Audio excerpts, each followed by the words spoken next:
Here are the dates you need to know for the NBA. Training camp opens tomorrow, December 1st, with preseason running from December 11th through the 19th. Each team will play at least twice, some teams playing as many as 4 games.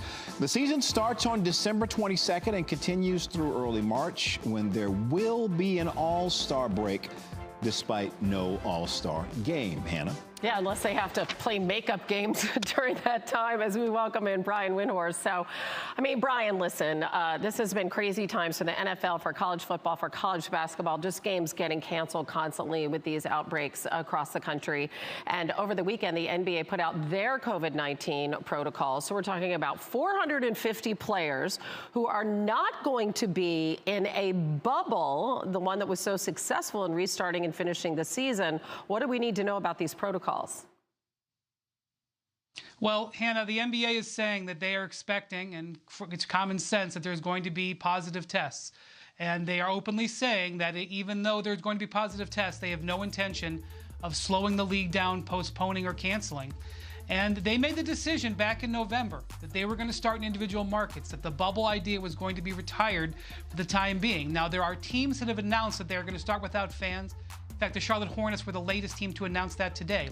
But the NBA is going to try to fight through this, going to try to manage this situation, and they are going forward. And they are going to start Christmas week, and they are going to get as many games as possible. And to try to mitigate what you're talking about, they are not going to announce the second half of their schedule until later into 2021, so they can hopefully make up games that they know will probably have to be postponed. Yeah, and players who test positive could be out as long as 12 days. That's several games in there. It's not just a weekly game like the NFL, so you could perhaps foresee some sort of domino effect. It'll be fascinating to see how that goes as players begin reporting tomorrow. And we have a couple of unresolved stories, really big storylines regarding the Lakers and the Bucks. Let's start in LA with Anthony Davis.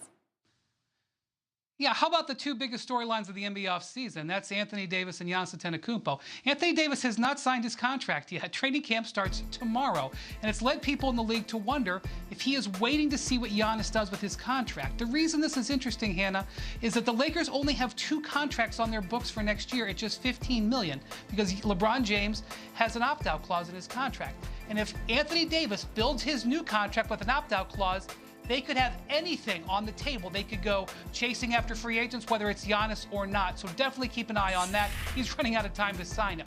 As for Giannis, he returned to Milwaukee from Greece over the weekend, and the expectation that the team has is they will meet with him in the next few days to discuss his contract extension. Now, it's $225 million in 5 years, but he only has until December 21st to make up his mind, and then it goes away until next summer. This is obviously a massive thing, arguably the most important thing in the NBA right now, and Giannis is going to have to address it at some point. It's hanging over the Bucks, but the Bucks are confident he's going to sign it. Yeah, and speaking of a domino effect, like you said, it could, maybe inform what AD does. And it's hard to believe. I mean, all these things coming so fast and furious. The season actually begins 3 weeks from tomorrow. That's unbelievable. Brian, as always, we appreciate the info. Thank you. Thanks for watching ESPN on YouTube. For live streaming, sports, and premium content, subscribe to ESPN+.